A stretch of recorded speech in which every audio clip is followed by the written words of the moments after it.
Hi friends, sky force Akshay Kumar గారు అలాగే వీర్ అనే కొత్త హీరో వీళ్ళిద్దరూ మెయిన్ లీడ్స్ చేసినటువంటి ఈ మూవీ రిపబ్లిక్ డే సందర్భంగా మనకు జనవరి 24th అయితే థియేటర్స్లో రిలీజ్ అయింది.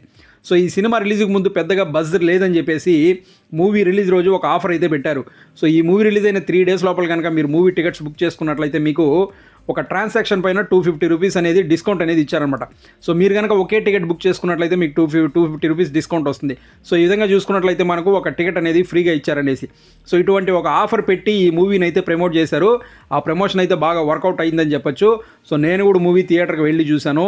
సో మూవీ చూసిన తర్వాత ఎలా ఉంది అంటే మూవీ ఇలా ఉంటుందనేసి అస్సలు ఎక్స్పెక్ట్ చేయలేదు. మూవీకి వెళ్లే ముందు దాని ట్రైలర్ మాత్రం చూశాను. అది చూస్తే జస్ట్ ఒక వార్ మూవీ ఏమో అనుకొని వెళ్ళాను.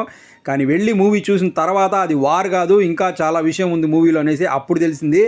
మూవీ రిలీజ్కి ముందు బజ్ లేదని చెప్పేసి దానికి ఫ్రీ టికెట్ ఆఫర్ అనేది కూడా పెట్టారనమాట. అటువంటి ఒక మూవీకి మీరు థియేటర్లోకి వెళ్ళి అక్కడ ఉన్నటువంటి స్టోరీ చూసిన తర్వాత మీకు గనక అంతకు మించి ఉంటే దానికన్నా కావాల్సింది ఏముంటుంది, అదే ఉందన్నమాట ఈ స్కై ఫోర్స్ మూవీలో. సో మూవీ పైన ఎటువంటి ఎక్స్పెక్టేషన్స్ లేకుండా వెళ్ళాను. మూవీలో ఫస్ట్ హాఫ్ ఒక లాగా ఉంటుంది, కానీ సెకండ్ హాఫ్ మాత్రం నెక్స్ట్ లెవెల్లో ఉంటుంది. క్లైమాక్స్ అయితే ఖచ్చితంగా మీకు ఆ హార్ట్ టచింగ్ సీన్స్ అనేవి ఉంటాయన్నమాట. ఆ విధంగా అయితే ఉంటుంది క్లైమాక్స్. సో ఈ మధ్యకాలంలో చూసుకున్నట్లయితే మనకు దేశభక్తి సినిమాల ట్రెండ్ నడుస్తుంది అని చెప్పొచ్చు. సీతారామం కావచ్చు, అమరన్ కావచ్చు, అలాగే గదర్ 2 కావచ్చు, ఇప్పుడు ఈ స్కై ఫోర్స్ మూవీ కావచ్చు. సో ఇటువంటి దేశభక్తికి సంబంధించినటువంటి సినిమాలు ఏ వచ్చినా జనాలు ఎగబడి మరీ చూస్తున్నారు. అందులో జస్ట్ కొంచెం కంటెంట్ ఉంటే చాలు సినిమాను సూపర్ డూపర్ హిట్ అయితే చేస్తున్నారు. సో ఈ స్కై ఫోర్స్లో కూడా మనకు మంచి స్టోరీ ఉందని చెప్పొచ్చు. ఈ స్టోరీ ఏంటి అనేసి కనుక చూసుకున్నట్లయితే ఈ స్టోరీ స్టార్ట్ అయ్యేది వచ్చేసి మనకు 1965లో జరిగినటువంటి ఇండియా పాకిస్తాన్కి జరిగినటువంటి ఒక వార్లో జరిగినటువంటి ఒక నిజ జీవిత సంఘటనల ఆధారంగా తీసామని చెప్పేసి ఈ స్టోరీని అయితే చూపిస్తారు. ఈ స్టోరీ కనుక చూసుకున్నట్లయితే 1965లో జరుగుతుందన్నమాట. అప్పుడు ఇండియాకి పాకిస్తాన్కి ఒక వార్ అనేది జరుగుతుంది. ఆ వార్ జరిగినప్పుడు వాళ్ళపైన యుద్ధానికి మన ఇండియన్ ఎయిర్ ఫోర్స్కి సంబంధించినటువంటి కొంతమంది స్క్వాడ్రన్ లీడర్స్ అనేటివి వెళ్తారనమాట. వెళ్ళి వాళ్ళపైన విజయం సాధించి చాలా గర్వంగా అక్కడి నుంచి తిరిగి వస్తారు. కానీ అక్కడి నుంచి వచ్చేటప్పుడు వీళ్ళలో నుంచి ఒక స్క్వాడ్రన్ లీడర్ని మిస్ అవుతారనమాట. ఆయన పేరే T Krishna Vijay alias Tabby. So అసలు ఈయన అక్కడికి వెళ్ళేటప్పుడు ఇతన్ని వెళ్ళొద్దని చెప్తారు. ఆయన ఇతను వెళ్తాడు. వెళ్ళి అక్కడి నుంచి మళ్ళీ తిరిగి అసలు ఇంతకీ ఈయన్ని అక్కడికి ఎందుకు వెళ్ళొద్దంటారు, ఆయన అక్కడికి ఎందుకు వెళ్తాడు, వెళ్ళిన తర్వాత అక్కడ ఏం జరుగుతుంది, అక్కడి నుంచి ఈయన తిరిగి ఇండియాకు వస్తాడా లేదా అన్నది మనం మూవీలో చూడాల్సి ఉంటుంది అనమాట. సో ఇది స్టోరీ. సో ఈ స్టోరీని డైరెక్టర్ చూపించిన విధానం కనుక చూసుకున్నట్లయితే ఇది జస్ట్ ఒక వార్ మూవీ లాగా కాకుండా ఒక ఇంట్రెస్టింగ్ మిస్టరీ థ్రిల్లర్ లాగా చూపించాడని చెప్పొచ్చు డైరెక్టర్.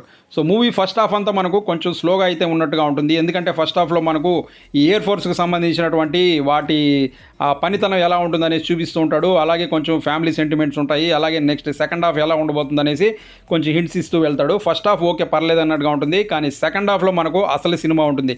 సెకండ్ హాఫ్లో ఈ మిస్ అయినటువంటి పైలట్ ఎవరైతే ఉంటారో ఆయన గురించి సెర్చ్ చేయడం స్టార్ట్ చేస్తారనమాట. అప్పుడు మనకు అసలు మూవీ అనేది ఉంటుంది. అది ఎలా ఉంటుందంటే నెక్స్ట్ ఏం జరగబోతుంది అనేసి చాలా క్యూరియాసిటీగా ఉంటుందన్నమాట. అలాగే మనకు నెక్స్ట్ క్లైమాక్స్కి వచ్చేసరికి ఒక హార్ట్ టచింగ్ క్లైమాక్స్ అని చెప్పొచ్చు. సో ఇండియా కోసం ఈయన ఇంత చేశాడా అనే ఒక మంచి క్లైమాక్స్ ఇచ్చారు.